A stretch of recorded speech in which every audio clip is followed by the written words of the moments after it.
So we're now, I think, in the 42nd class of Faith and Confidence. And what we're going to learn about today is we're going to give new language to everything that we've seen so far. Oh, great. And I would like to encourage everyone to try to write this down. You don't have to write it down as you listen to it.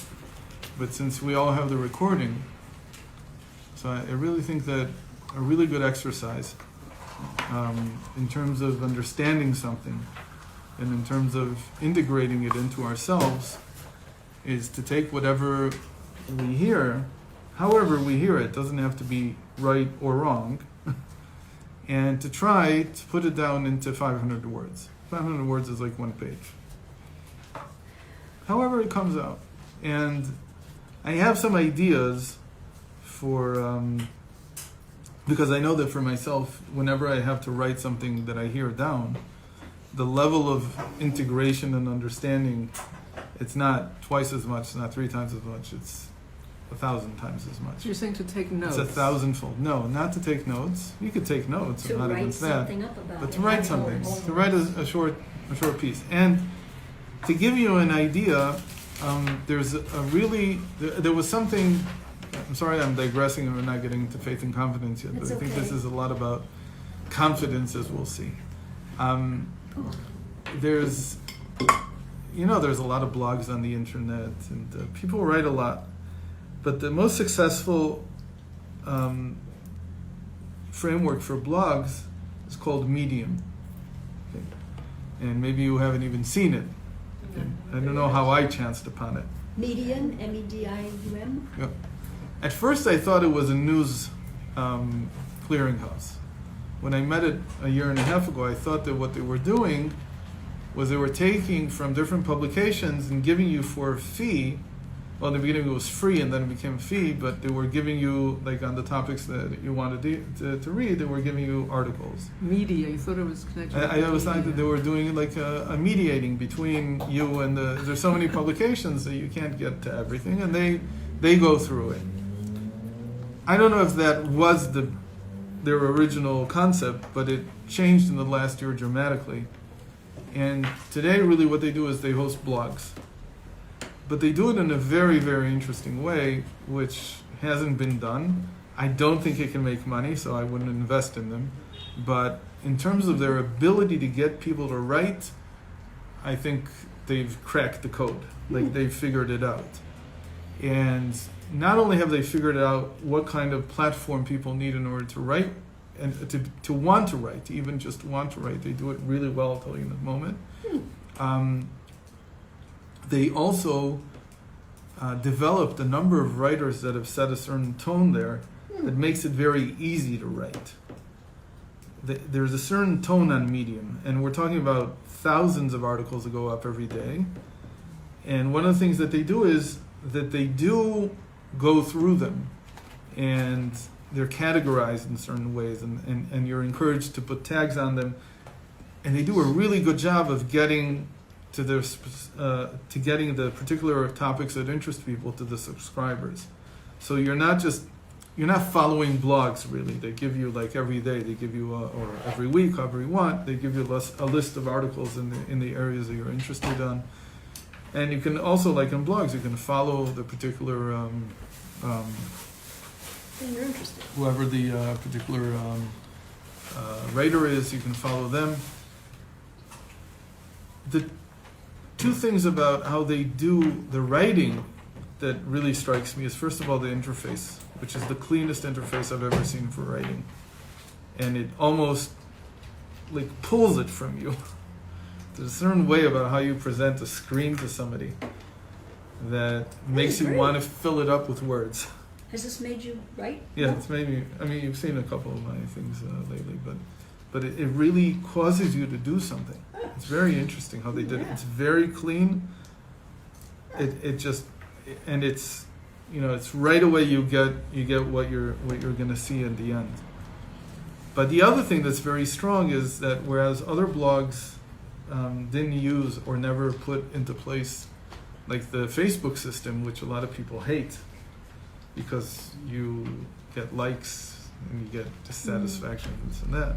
they did something very interesting. They only have one option, which is clap. You get to clap for something if you like it, and they reward you with money if you're a subscriber, based on the number of claps you get. Yeah. I wouldn't do it for the money because it's not that much, but there are people who make a living from it. No. Mamish a living, like we're talking about 100Ks per year from claps, which is pretty amazing. But you really have to be a very certain level of writing. But really what it did to me was it convinced me to start writing shorter, more easy pieces. Like just taking one simple idea and just writing it out very free flow, and not worrying too much about the editing, and like I said, it's the process that really matters, because as you write, you integrate in a way that you couldn't do in any other way that I know of. There's a lot of writing there about writing. There's tons of writing about writing, because this created a change in so many people, this whole platform, that there are whole blogs. And understand, a blog is not, like usually a blog is just one person. Here what they did was their interface is such that every person can open like a magazine, and you can get others to submit to you and publish it on your magazine or whatever it is. You can have multiple editors, multiple writers. You can take from other publications and put it on your thing because you like this and that. Okay, how do you spell it again? Medium, just How do you like medium rare. Yeah, how do you get into it? How do you do it? You just go to medium.com and you sign up. You don't have to pay for a subscription, though it's $50 per year, and I think it's worth it just to force you to start doing stuff. Because there's always the allure of I'm going to get claps, I'm going to get shared, and people will see it, and so forth. Is there a Anyway. limit of how much you can write, or is it? No, but if you're not subscribed, there's a limit to how much you can read. That's their thing. But You you can say it only read doesn't 3 cost. articles a day if you're not subscribed. It says get And- smarter about what matters to you. Right. And there's almost every topic. Not every topic is there, but so many that and it's I mean, it's not an encyclopedia. I don't know if you can trust the facts 100% because it's people writing. You don't know. I mean, you gotta do your own vetting of what you see. But what it's done for me is that a number of topics I didn't think that would develop in myself suddenly developed, and it really was caused by this simple writing. It tells you how long it takes to read what you wrote, which is a very important feature. Wow. So it's not very hard to do. I mean, it's just a guesstimate. It's not like entirely, scientific, but it's good enough that most people keep their articles under 5 minutes. I mean, it'll only take you 5 minutes to write. 5 minutes is about 1,000 words, so it's 2 pages, and they do links. It's all very clean, very easy, very simple. Like it's just the simplest system in the world. But as you get to know it, you see that there's a lot of levels of complexity in terms of the exchange between writers and editors, and there's a lot going on there. So I really think that when you write just without anybody ever seeing it, it's not that interesting, in my opinion. I mean, I like to get feedback. So when you write there, it'll inevitably have some feedback. Like it will be read by 20 people, 30 people, 100 people, 1,000. You don't know. You just don't know. You can work on it and get it up to the thousands, but right away you'll get some kind of coverage, especially if you share it somewhere. And those 1,000 people are subscribers. No, There's not that all many- of them will be, but a lot of them will be. Do you have any idea how many subscribers there are? They're in the tens of millions. I don't know how much they have. How long has this thing been around? It's been around for 5 years, but it's really only gained steam in the last year and a half, from what I can tell. What category do you write under? Because it's So I have mine. It's just called Moshe Ganuth. There's only 2 articles there that have nothing to do with anything we've ever discussed here. Completely not related. And now, because I've started getting into this whole part of the blog part of it, the like magazine part of it, we had a long time standing dream of putting together a spiritual magazine. Who's we? Sure. Really, the person who got me turned on to it was Moshe Vishnevsky like 20 years ago. And it was just too complex. The one time something came out, it was called Nefesh. I don't know if any of you remember it. I'll bring it by sometime. Somebody 30 years ago, a man by the name of, I think his last name was, not Rockefeller, but like something very similar to it. David, I don't know. I don't remember. It's like Rockefeller, maybe. Can't remember what his name was. How long was it around? 30 years ago, it was just one issue. Oh. It was a beautiful issue, but Mayor Abasera had a magazine for about a year. David 613. Sweeson with David. No, it was before that. Oh, It before was David about Sweeson. 40 or 35, 40 years Uh-huh. ago. 613. He had a few issues. So Why you continue? it was too hard to make these things. And now it is like the easiest thing in the world. And anybody can write. It's just so, I mean, when you see this, I mean, I guess in Nefesh there were longer articles, 2,000, 3,000, 4,000 words. But to get out a 500-word article, which is like a 2.5 minute, 3-minute read, anybody can do that. And it doesn't have to be high level. It doesn't have to, and there's just so many tools today to put a magazine like this together that is, I mean, we could easily, if just every person would write one piece every week or every 2 weeks from something that they learned. And what comes to mind? It doesn't have to be a summary of what I learned. It's like, what did this do in me? You got to read the articles in Medium to start getting the idea of what's going on. But this is like the shift in consciousness is happening there. It's happening there, in my opinion, more than it's happening anywhere else. Because there's nothing like the written word to change how you see things. Movies are good, but they don't really get deep inside. They don't really leave an impact. Really? Yeah, I don't think we're visual enough yet. I don't know about And that. and visual is external, relatively speaking, And reading and is- language is very internalized. So anyway, I think you should give it a try. Take a look at it, and again, for me, it was like it really shifted a lot of my understanding of what could be done, what should be done, and so on. And it's even shaped me to the point where I opened this magazine like this week, and decided that what I was going to do was, apart from what I write for Rev Ginsburg and under the Galenai logo, call it, I'm going to write here in this different style altogether, which is very easy and approachable and simple and quick, and see how that works. So I'll probably share with you sometime during the rest of the week some links in the group, and you can go see. Okay, so that was the first part of this class. That's amazing. Because the way I understand it is that really what Medium did for me is that it gave me a lot of understanding how writing is a form of confidence. That writing is one of the best ways to turn into something more concrete what we have as thoughts, which are intangible still. And that's really our topic today. Okay, so let's see this with the time we have left. He writes, faith is an aspect of nothingness, of Ein. And the interesting thing is about nothingness that we know that the Baal Shem Tov changed what the Talmud says. The Talmud says that Jews don't have mazel. What is mazel? So here we have to get into a topic which will take a few minutes, but it's well worth it. Mazel literally meant something that that flows. It flows.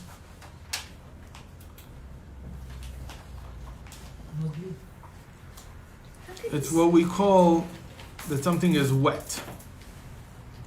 Now, to understand what it means when the sages say that water is wet, or that the Greeks called water wet, that was its principal attribute, its principal characteristic. and why this word mazel was chosen, which later became the word, or even not later, but maybe originally was the word for a constellation. Mazel means Constellation of stars. Is basically the zodiac constellations are called mazalot. And what was this whole infatuation with the constellations in the first place? What did they care about the zodiac? So for this we have to understand something very basic about human nature. That when we look at the plants out here, not much of nature, but we have some nature here. Plants here. If you give them water, and you give them nutrients in the soil, and you give them sunlight, just the circumstances that they need, they always grow. You don't have to wake them up in the morning and tell them, hello, time to get up and grow. You don't have to send them off at night to go sleep so they have strength in the morning to grow. All of nature is that way. You don't have to tend it really. If you wanted to do something special, maybe you want to give it special ingredients, so on. You want it to grow in straight lines, okay, you have to go plant.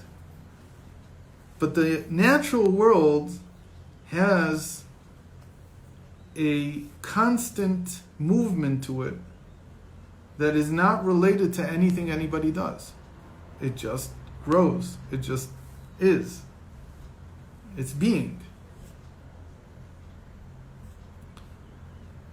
Right? Some of you know the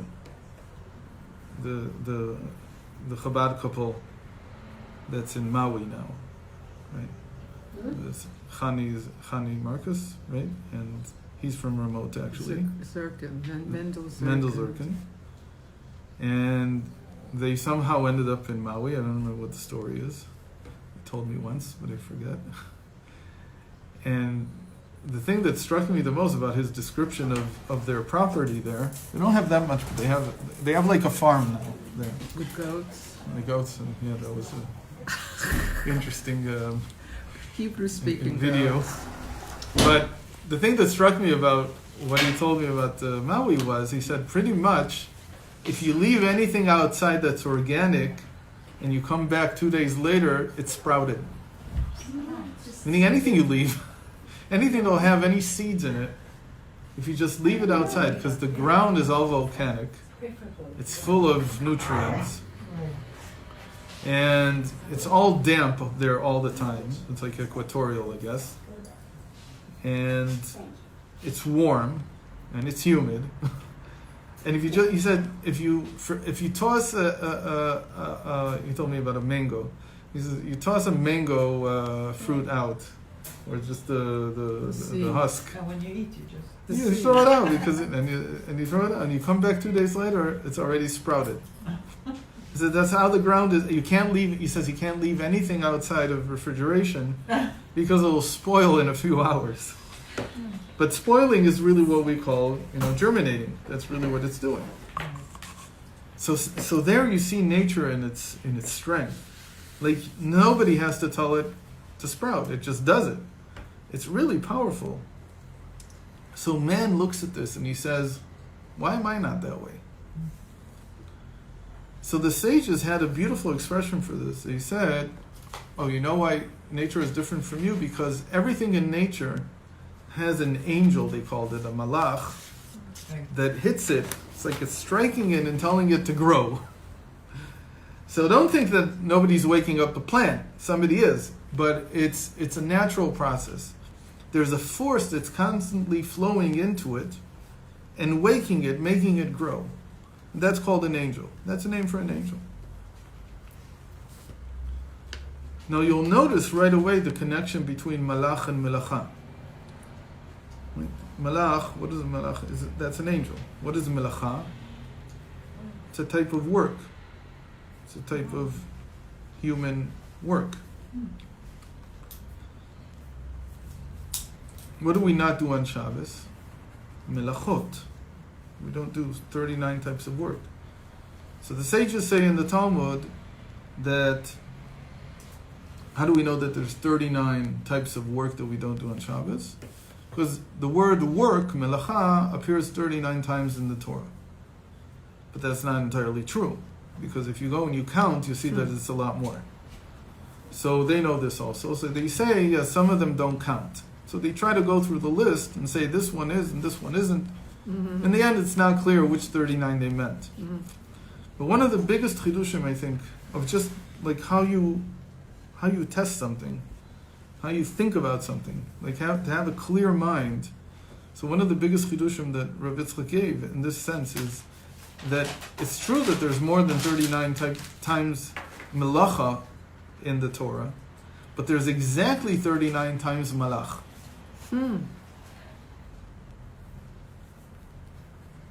There's no big difference between the two, except that one is, call it, constant awakening from a force above to cause something to happen in nature, and the other one is human endeavor. Malacha is human endeavor, and the malach is, again, what we said, what causes the plant to grow. Is it mazel that causes it or malach? So mazal and malach are interchangeable. They are? Okay. In fact, that was the source of idolatry. Because what is man looking for? Human beings are looking for permanence. They're looking for something that will be constant. Because we're not constant. We have ups and downs. So one day we get up on time, and the other day we don't. Sometimes we don't get up at all. We certainly are not eternal. But more importantly, we're not consistent. And to be consistent is the hardest thing that we do. Boy, we can prove that by parenting.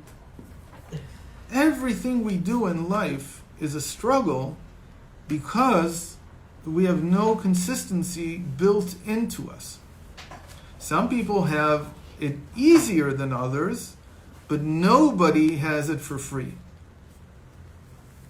Everybody has to work on their consistency, and the truth is that what do the sages say? They say, "Banei chayim zonei," right? "Banei chayim zonei," your family, your health, meaning your life, and your livelihood, they all depend on mazel. What they're saying is, don't think, this was taken, I think, incorrectly many times, that people understood what they're saying is,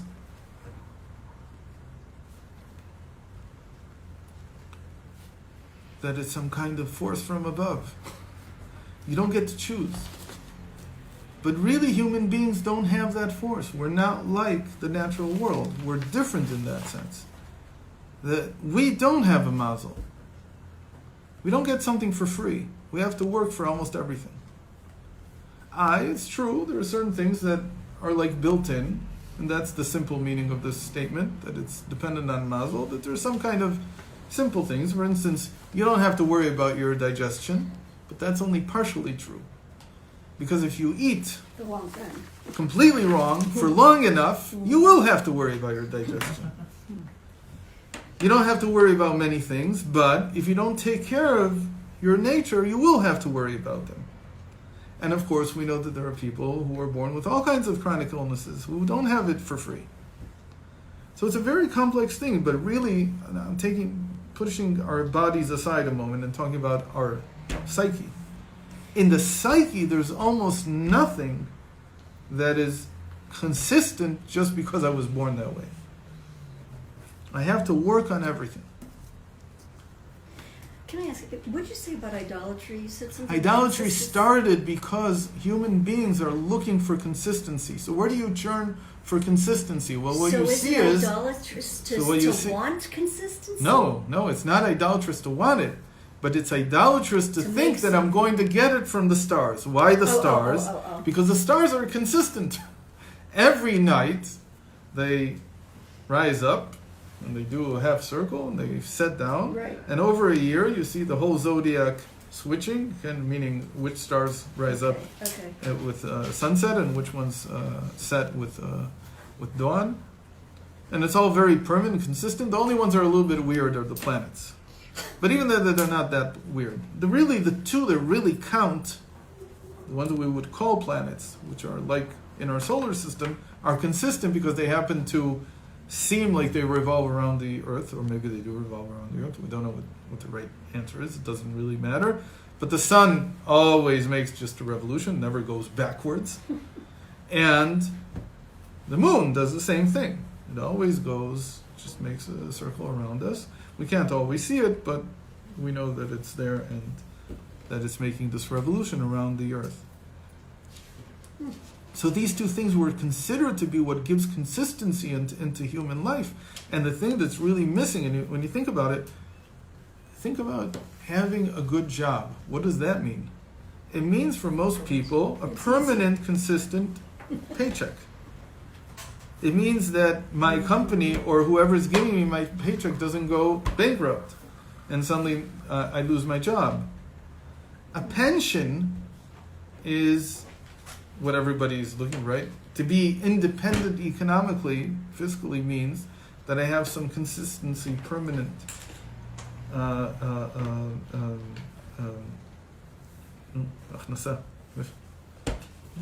income that I can always count on.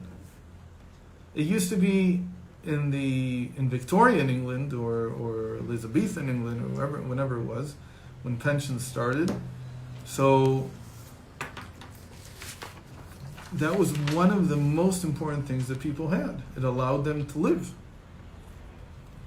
That you didn't have to go out and shovel coal every day or something like that. So the people who were able to develop anything beyond just the basic necessities were the people who had a pension in some way. I don't know, it was 20 pounds per year, 30 pounds, 100 pounds per year, whatever it was. But that consistency is what mankind has constantly been searching for. So there's the external consistency, which is that I have what I need to eat, drink, and sleep, and so on. And there's the internal consistency, which is what all good things come from. Nothing comes from haphazardly doing something once and never repeating it again, or so on and so forth. So that's why, if you're a frum, you have this sort of built into you. People don't realize how important it is. But the fact that you have a set schedule every day, there are certain things that you have to do, that the year has a cycle to it, that a lot of your time is taken up every day, especially if you're a man, but even if you're a woman, it revolves around Shabbos in some way. And these things, they repeat every week. And there's no end to the benefit behind doing things consistently. And everything comes from that. Really, everything comes from that. Were you going to say more about in the psyche making this consistent? So in the psyche, let's say, for instance, I want to study. I want to learn Torah. So I have to have regular shiurim, regular amounts of time that I allot every day to learning. That's psyche? That's psyche. Because it's not developing my plants, it's not developing my livelihood. It's got nothing to do with it. It's my development in terms of my spirituality. If I don't learn the same amount of time every day across 30 years, 40 years, 50 years, nothing really develops. Because anybody can learn for 20 minutes, anybody can learn for an hour, even most people learn for 5 hours if they needed to. But doing it day in and day out over decades, that's where the real benefits begin to come from, because that's how things are. This is consistent, so it grows. We're not consistent, so we don't grow. It's just that simple. One of the most amazing examples of consistency is the Beis Yosef, the author of the Shulchan Aruch. And he, for years on end, I don't know how many years, he used to go on Friday night after the meal, he'd go back to the Beis Medrash, and he'd learn Mishnayos by heart. And he did this for years. Learn Mishnah by heart, just the same Mishnah. And after many, many years, it was towards the end of his life, I don't remember when exactly, it was somewhere in the 70s, he suddenly had what you would call a revelation. What happened was that he started speaking in the voice of somebody else, and it was called a Magid, and he wrote a book from it called Magid Meisharim. Apart from the Shulchan Aruch, he's a very strict rationalist and al halacha. And the Arizal, he lived in the time the Arizal told him not to learn Kabbalah because he didn't need it. And yet this person who was a strict rationalist, so after so many decades of learning Mishnah every Friday night, this voice that came out of his mouth, he was in a half trance state, because I guess everybody falls asleep after the meal on Friday night. But he was working hard to learn Mishnayos by heart. And when it spoke, it said, "I am the Mishnah in your mouth." Wow. That's how he introduced himself. It was a malach, it was a magid. But he said, who am I? I'm the Mishnah that you've been repeating all these years. You've become so consistent that I've taken on and become a spiritual conduit for some revelations that you're going to receive now. And he wrote a whole book from it, which are some of the most wildly beautiful divrei Torah on the Parsha that you can read anywhere. The Rebbe quotes from it quite a bit. Is it in English? Maybe it's been translated. What's the name again? Magid Meisharim. And who is this again? The Beis Yosef, the author of the Shulchan Aruch, Rabbi Yosef Karo. Oh. The last person in the world that you would think would be a mystic. Yeah. And yet, that's exactly what happened from the consistency. So consistency is not the whole name of the game, because, says, like we just read, now getting back to this, says the Baal Shem Tov, nothingness, or the Ayin, is the mazel of Israel. Meaning, it's not just about the consistency, it's about being able to do something new with the consistency. Meaning, I daven every day, 3 times a day, and I try to do it at set times, in the same minyan, same place. The sages say all kinds of wonderful things about who a person who's kovea is, who sets a place where he davens and a time that he davens. We learned this from Abraham, who always davened in the same place. And yet, as much as you have consistency is only a backdrop to the novelty that comes out of the consistency. And that's what happened with the Beis Yosef, that suddenly this Magid came, this angel came, and he began to speak out of his mouth with chidushim, with novel ideas that are not in the Mishnah itself, but they're an interpretation of the Mishnah. That's one of the beautiful things about the Magid Meisharim. The deeper you learn it, the more you realize that the Magid is giving him interpretations of Mishnayos, of Mishnah that he had learned. Wow.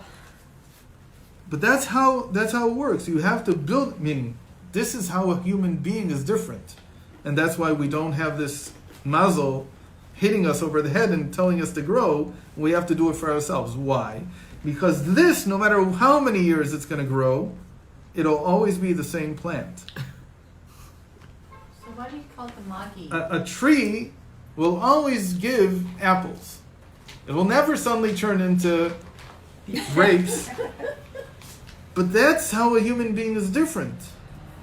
That one year, with consistency, you could give off one type of fruit. The next year, is something new altogether, a fruit you've never seen. The fruits of your labor are constantly changing. They're dynamic. You're not static. That's the plus of not having a magid, of not having a mazel. Not having, that you can get a magid. You can get something new. Magid, by the way, almost means the same thing as mazel. Both of them mean a conduit or something flowing down. Let me just fill in a little point that I mentioned in the beginning. I didn't finish it. When the Greeks and when the sages talk about water being something that flows, that's wet, what they mean is power of hatmada, it's in Hebrew, which means consistency. It's something that the Rambam... Yeah, but water, well, consistency under the change of temperature changes. No. What they mean is that the flow is constant. It's constantly flowing.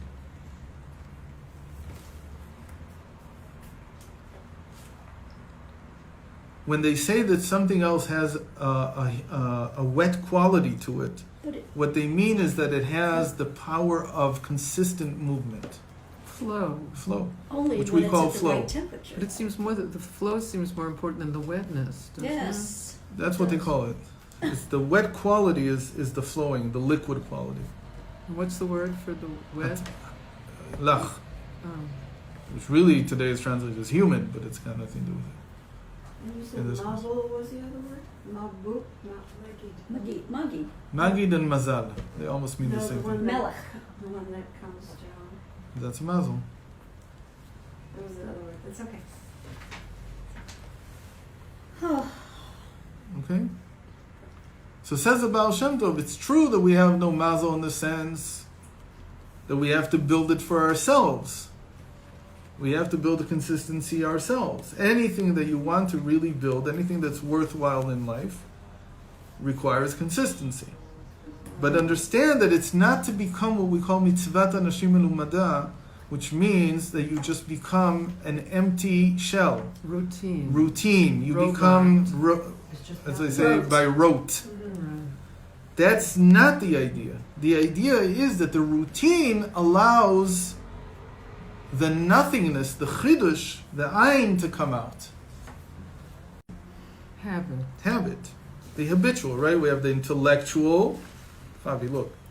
Intellectual, chokhmah bina das, the emotional, chesed gvura tiferes, and the habitual, netzach hod yesod. yeah, we don't talk about that very much. Well, you should talk about it more. That's why I have no idea what you're talking about. Feet are habitual. And the legs. Reglim is also legs and feet. Is it the whole thing is... Maglayim means habits. It's Habits. really just a maaseh thing. It's through the maaseh. Right. Okay, bottom line. And what do we say is victory and acknowledgement? Netzach and hod. Moshe had to take off his... Can we talk about it? What quality are they? Their confidence.